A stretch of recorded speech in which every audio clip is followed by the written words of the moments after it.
Yeah, stepping out of your comfort zone. We can stay in our little box and, say we're warriors, but if you're in your warrior box, you don't step out of the ring. Stepping out of the comfort zone, and if God tells you to do something and it feels really uncomfortable, that's really probably where you should go. That's kind of the fearless, and just trusting and obeying makes us fearless. Welcome to the Fearless Happiness Podcast, where we showcase phenomenal individuals who have overcome serious traumas, life obstacles, and challenges to find their own path to fearless happiness. Listen as Max Naist invites guests from all around the world to share their experiences and spread strength, hope, and faith. This is the Fearless Happiness Podcast, and this is Max Naist. All right, everybody. Good morning, good afternoon, or good evening, wherever you are in this world. It's Max again from the Fearless Happiness Podcast. And I know I say it all the time, but I have another amazing guest joining me today to share her story of challenges and success and everything in between.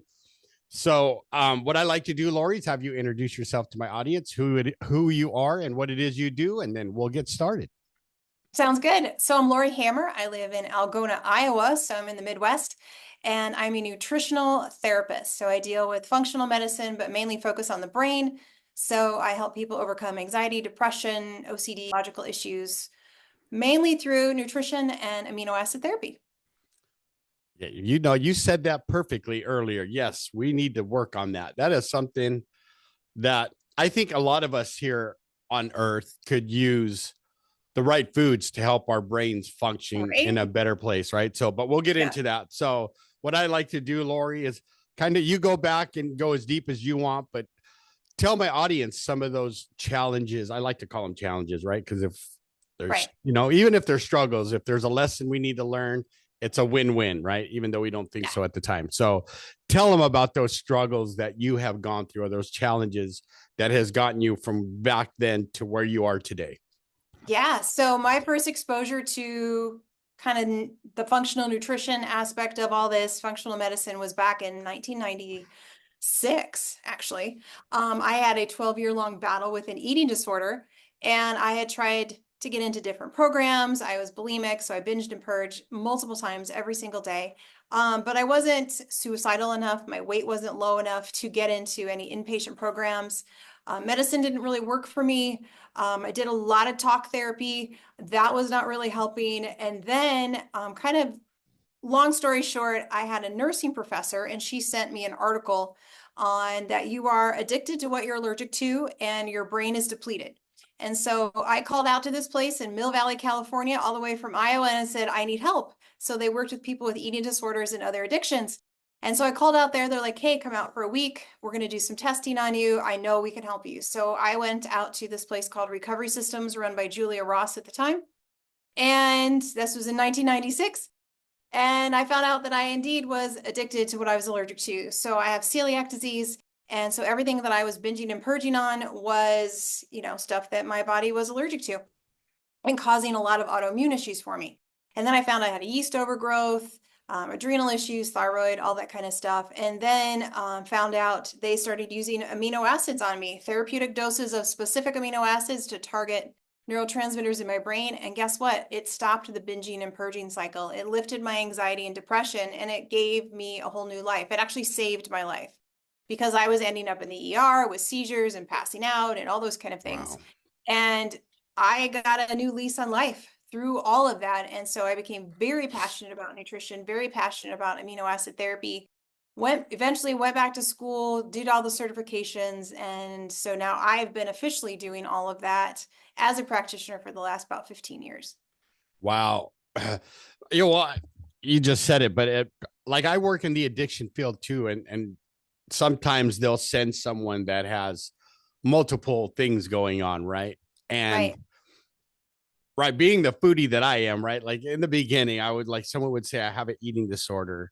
Right. And to myself, I'd be like, why? Like, how could you do that?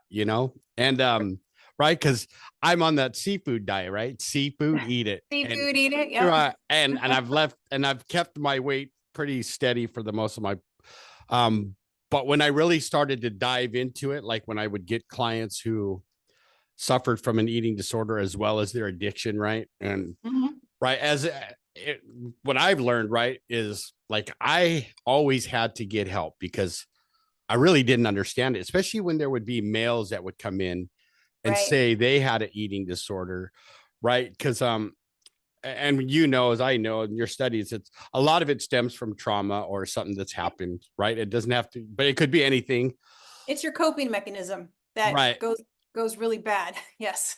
Right. And it's interesting that you said you're addicted to what you're allergic to. So, and when you're speaking and you're talking about the whole adrenal system, your thyroid and stuff like that, my wife, like I was telling you, is going through some stuff like that. And hopefully we can talk after this. But I believe, when your body's not functioning on all cylinders, let's say, because you're not putting Mhm. the right foods into, so your brain can send the messages to the rest of the body, or we get into an addiction where we're, putting harmful stuff into our body, Right. or like you said, in your case, you're bulimic and binging and purging, which can really destroy the body after a while, right?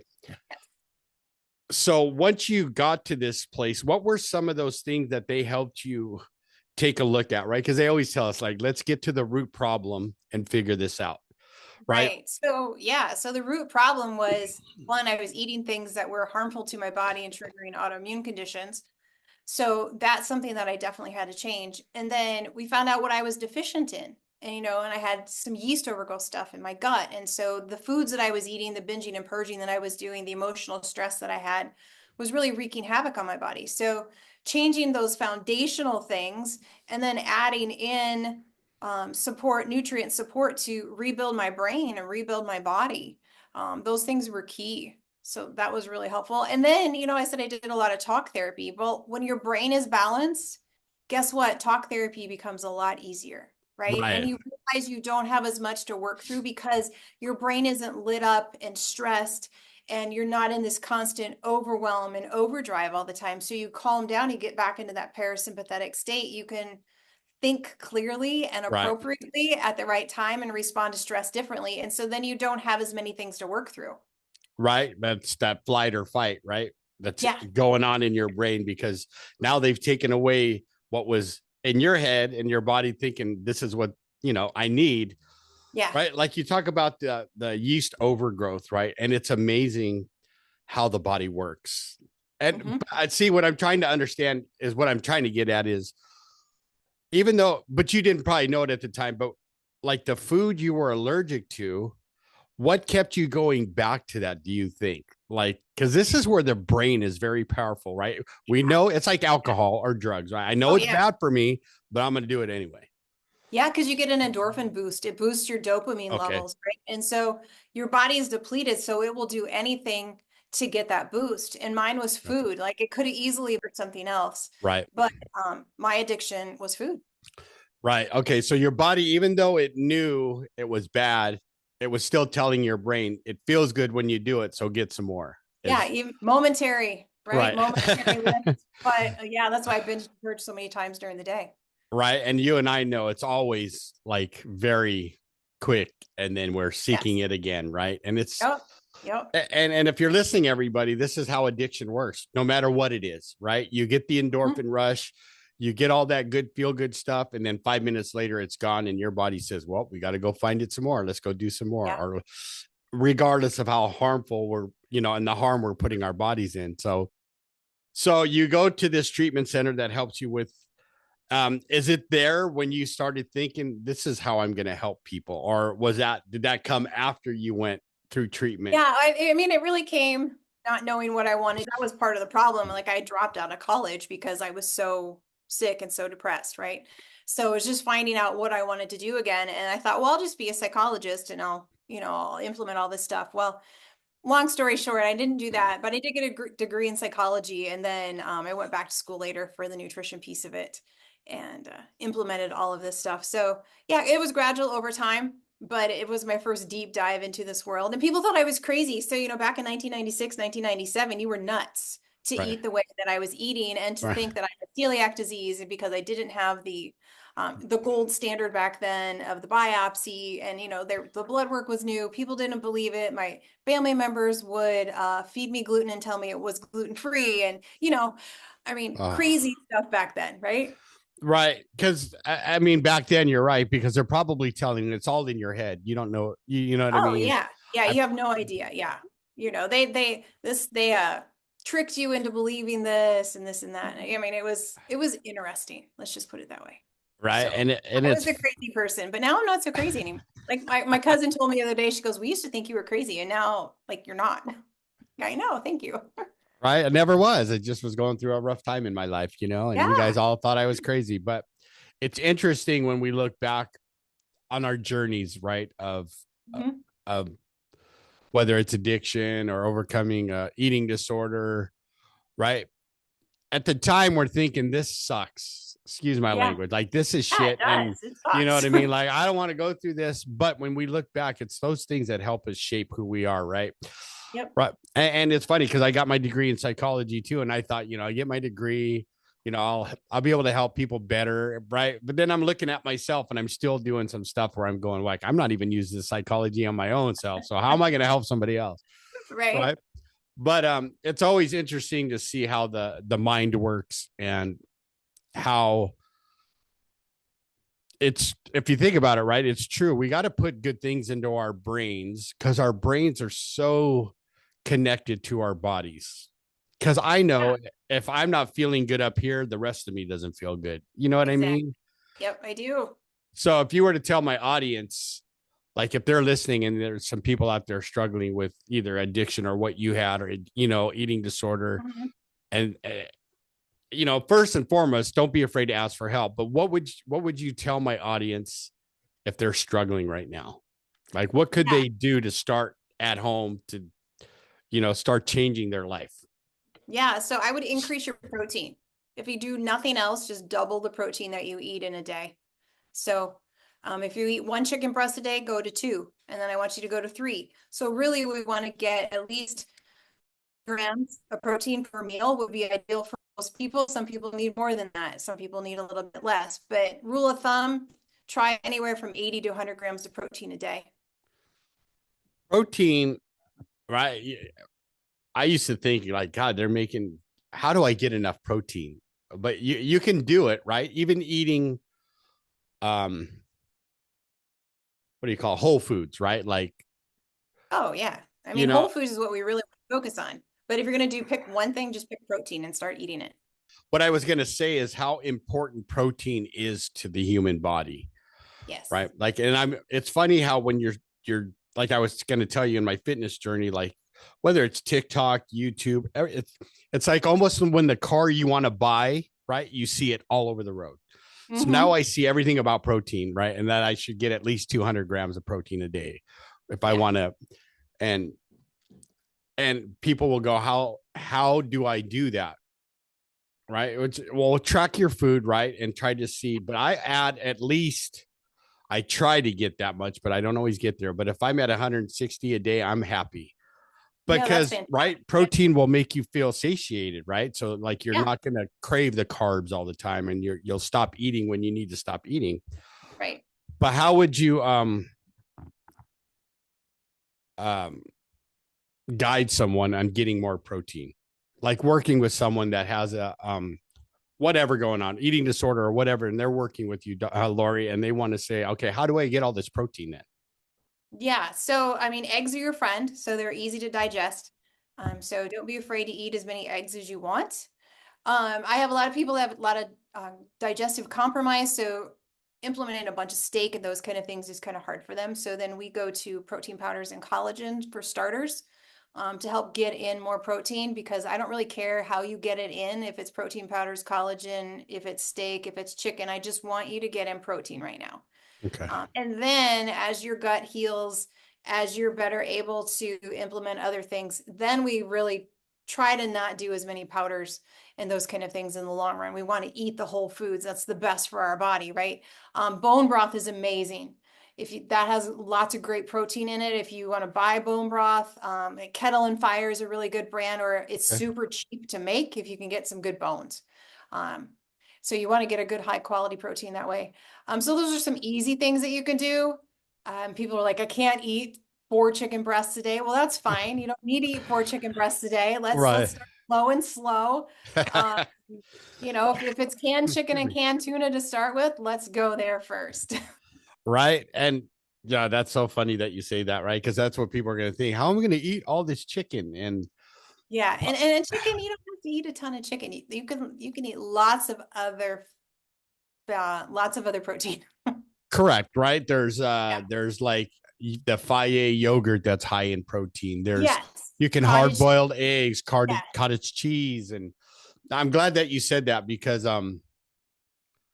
protein is such an important part of what makes our brains function correctly as well Mhm. as our bodies, right? It's not just for getting big and buff, right? Like, Right.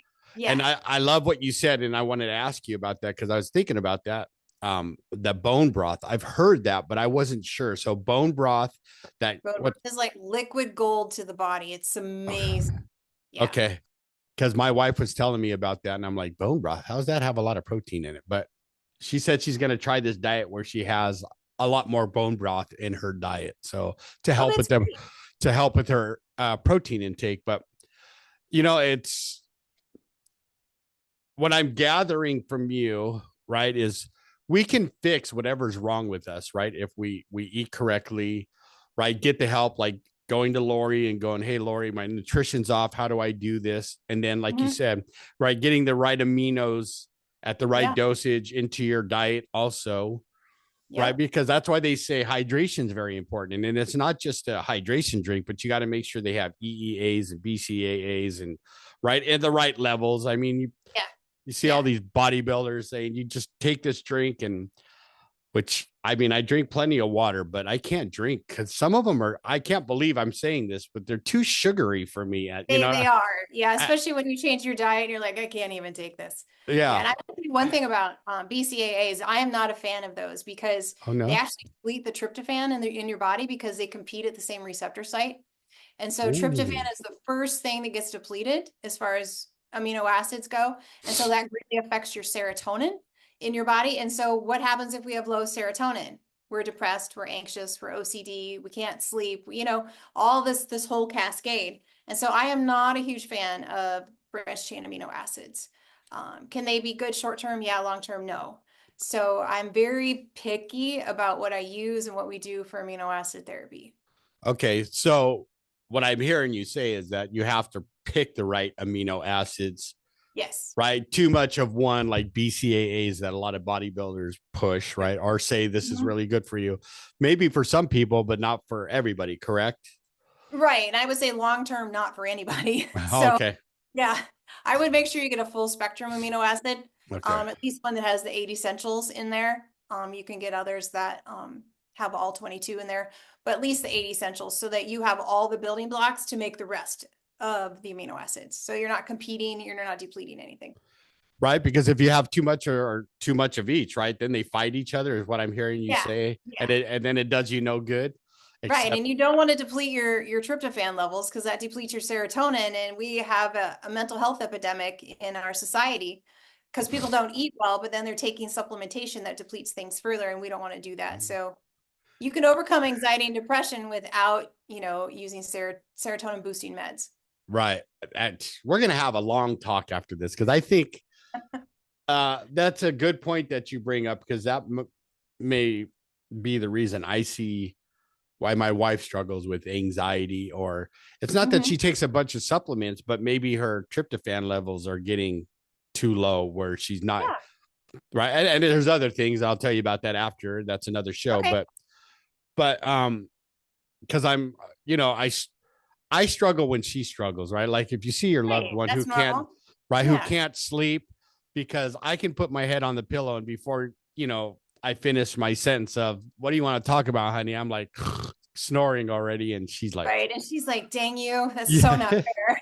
exactly. Right. So I'm so glad you're here to share these with my audience, right? Because, right, there's a lot to changing the way we are as people, right? Getting healthier, right? Than just eating right. And, a lot, you got to put good stuff into your brain, I think. And you have to, Um, like I was told in my recovery, Max, you got one thing to change. And I'm like, okay, what's that? And he said, everything, my sponsor. And Yeah. I'm like, Great, thanks. that's exactly, I said, thank you very much. That's going to be helpful. Okay. But he's right. I had to change things the way I was, I can't put drugs into my system, right? Because Right. I had to learn to face those struggles, whether it's anxiety, depression, head on and work through those uncomfortable feelings, like you said, because I'm a runner. When anything gets uncomfortable, Max is either you see his tail going out the door or right Uh-huh. in my early recovery, or I'm going to numb myself out. Right. So Yeah. having guests like yourself who teach a better way to eat, a better way to fix your brain and body, besides the typical, here's your bottle of Xanax, this will cure your anxiety, right? Which we know Right. doctors love to do. Um, Well, and that's I'm the way they're trained, right? They're trained that here's your symptom, here's your pill. And they just don't look at the body as a whole. right. And that's all they want to do is fix the symptom, right? They're not getting to what's really going on, right? As we know Yeah, and in they're only Western allowed medicine. like 7 minutes with you. How deep can they go? I know, and it was funny. I witnessed that when my wife went in for her foot. Like someone had stepped on her foot and broken her bone, so it Oh hadn't healed no. right. Right. So she's trying to tell the doctor, and you could tell the doctor was like on this time schedule. I think it's Hmm. this. I think it's that. He didn't even look at her or her foot at the time. And I think that's what's wrong with Western medicine nowadays is that Yeah. they don't take the time to get to know you, right? Like you would do with your clients and your patients. And Yeah. um, is there anyone, let me ask you, is there anyone in your life that helped you along in this path that you're on where you said, wow, they took the time to really help me. So I want to do the same for others. Like, cause we all Yeah, have those people, right? absolutely. So, I mean, the center I went to, Recovery Systems, which they don't do in person anymore. I'm not sure exactly what they're doing now. They were super helpful to me, but my nursing professor became just kind of like a second mom to me, to be honest with you. Her name was Penny, and she just kind of took me under her wing and said, we'll figure this out, you know." And so I'm eternally grateful for her. I hope she listens to this podcast because I kind of lost touch with her over the years. So if she happens to find it, I hope she contacts me. So, but yeah, she was a great help to me. So, and then when you went back to school, right? Cause that's a struggle in itself, like study. It's, well, I don't know about you, but me, I went back later in life, right? Where studying was like not my forte back even in Yeah. high school. Yeah. Right. But that's where I think we learn a lot about ourselves and our perseverance and our persistence, Mhm. right? Because Yeah. right, I made a decision to go back to school like you did yourself, not only to help people, but to go, you know what, I'm going to show everybody in my family that I can get good grades, even if it's in college and not in high school, Yeah. and so those are some of the motivating factors. But the people I met along the way who have helped me, right, dig deeper, like you have had, like that nurse, I've had like counselors and mentor, my sponsor, right. I always love the ones, I don't do well with getting yelled at or, oh, you should do this, right? Like I went to boot camp for that. I left that a long time ago, Right. You don't need that right? now. Um, but I like the ones that keep me accountable and gently push me, right? And when I need it, kick me in the butt and say, hey, look, I see you going right when you should be going left. Right. Who was that for you? Amongst like say your family that helped you stay on track once you started feeling better and getting better. Gosh, there's been so many mentors over the years. I mean, like my nursing professor was probably the biggest influence, and then just a lot of great friends that would just come around and put their arm around me and say, "Hey, we got this," right? And and then I was a single mom for a while. I had a divorce, and so I went back to school and finished my degree and really worked hard in that. So I had a lot of support, during that time, and that was amazing. So I don't think I could name everybody, but friends Right. and family came around and, you know, led me Right. on the way. And being a single parent and going back to school, I know that's got to be tough, right? Yeah, Especially it was being a hard. mom. Yeah. Especially being a mom, you're like, dang, I got to go to school and do all this by myself. Um, Yeah. so let me ask you this: if when you look back on some of the challenges, right? Because I believe that right? If there's something we're going to learn, right? The universe, God, or Buddha, whatever you want to call it, is going to keep showing up that lesson in our life until we learn it, Yeah. right? Yeah. And some of those are hard, right? Because we don't want to look at ourselves and go, I got to learn that lesson. Oh, come on, give me a Right. break, right? What is the greatest lesson that you have learned so far on this journey that you've been on? Oh, that's such a great question. Gosh, Max. Um, the greatest lesson is to trust God. You know, just trust that when I surrender to him and I'm obedient to what he's telling me to do, the path he's leading me on, it works out a lot better. Yeah. And so I'm on this path still because of what he did in my life. I mean, I was completely healed from anxiety, depression, you know, the eating disorder, and we could go into so many other things. I was healed of cancer.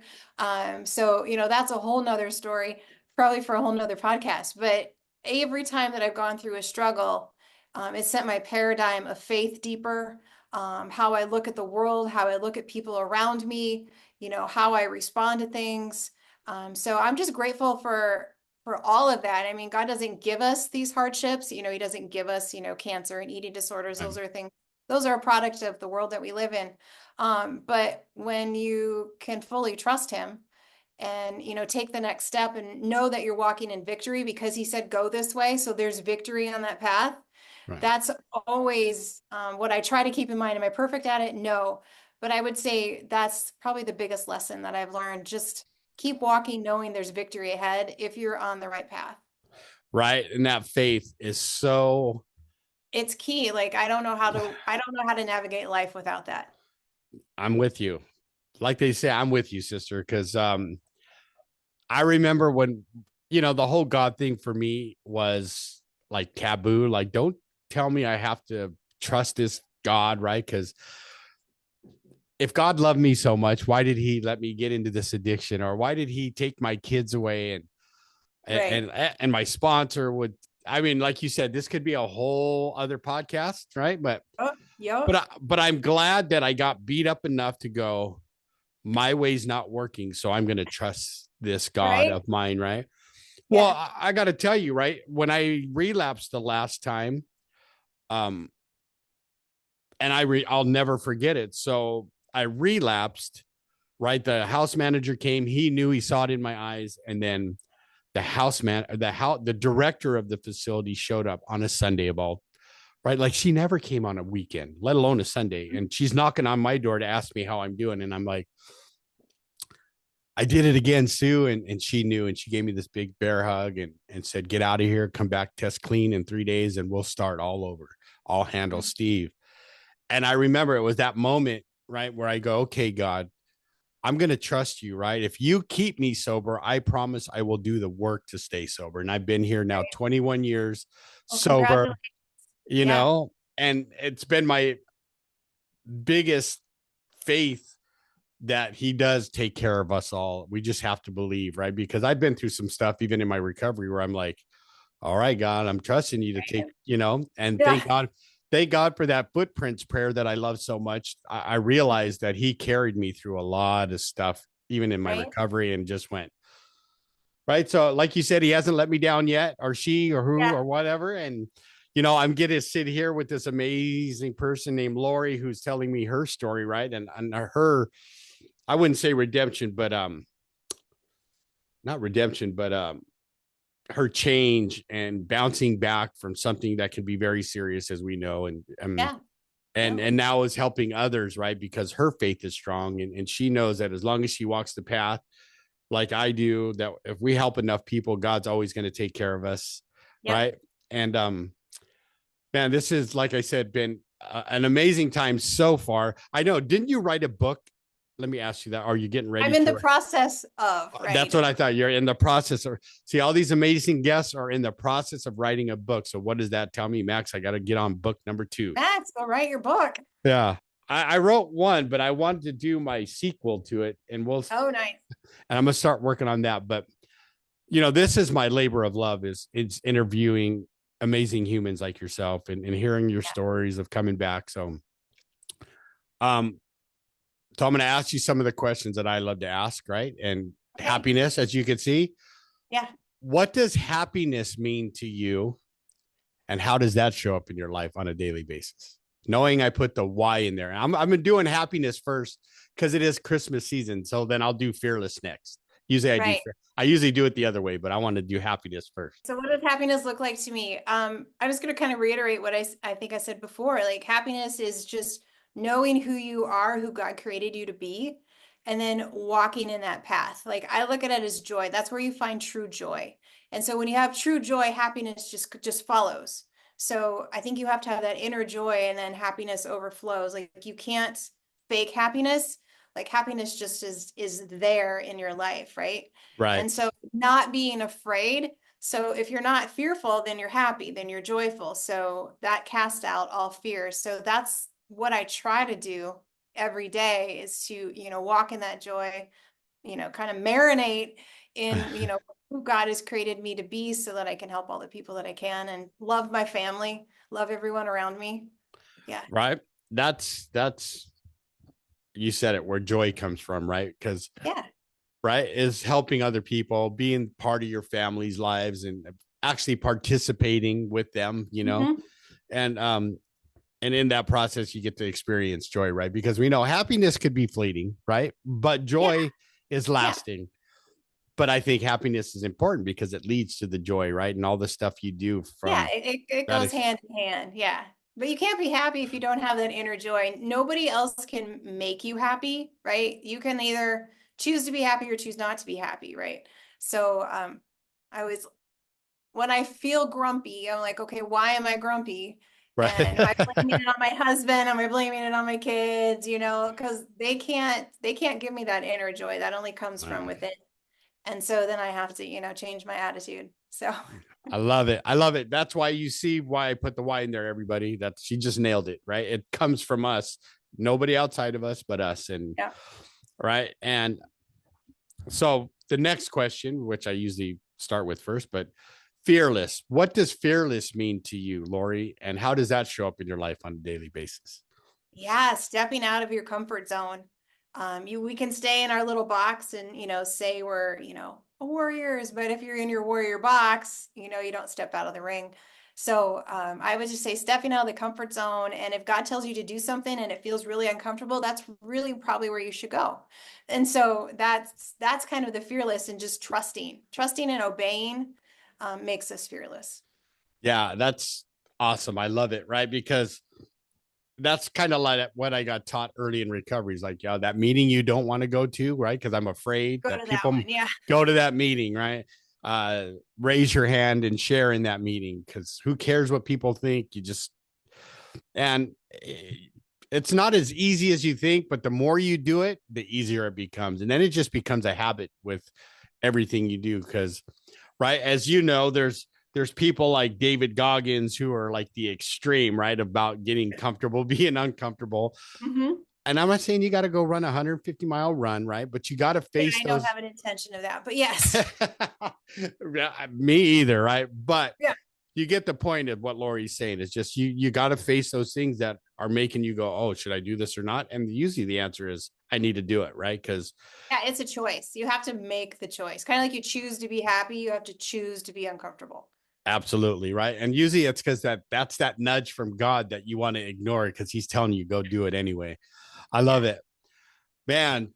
This has been an amazing time, Laurie. If my audience wants to reach out to you, work with you, or just ask you some questions, how do they get a hold of you? Yeah, go to my website, lauriehammer.com. There's you can schedule a free consult on there. I'm going to be launching a new program, the Calm Mom Academy, actually tomorrow. So you can, find me that way as well. The Calm Mom Academy. I know a few moms that I'm going to have to direct to that website of yours. Perfect. And I don't mean that in a bad way, but they could probably use the help. Yeah, yeah. Man, this is, again, like I said, awesome. Thank you for coming here, Laurie, and gracing Thanks us for with your having me. presence. And it's been an honor and a privilege, but you're not quite off the hook just yet, right? There's one last question that I love. It's my favorite one of Okay. all my guests, and it goes like this. What is the one piece of advice you could give my audience to help them grow as human beings and become better people? Take care of yourself. Like when you wake up in the morning, be grateful for the new day. When you go to sleep at night, be grateful for the new day, for the day that you just had, no matter what happens. So, have that attitude of gratitude when you wake up and when you go to bed, and in between that time, take care of yourself. If you need a break, take a break. If you need a hug, ask somebody for a hug. If you need to go outside, go outside. Don't let, your surroundings dictate how grateful you are or how you feel about yourself. Yeah, I love that. Right. I got taught early on, grateful people are happy people, and those who aren't, That's right. aren't. So what are you going to be today, Vitamin Max? G, right? Vitamin G. I mean, you're right. You can't go wrong with, you can even be grateful when you're going through struggles, I've learned. Yeah. Right. Yeah. Because you're grateful that God is giving you these lessons to learn, or in my case, like doing this, right? God is putting these amazing people in front of me, and I get to ask them questions and learn from them, and along with my audience, right? So you heard her, everybody, right? Just an attitude of gratitude will get you so far. Plus, Laurie will back me up on this, right?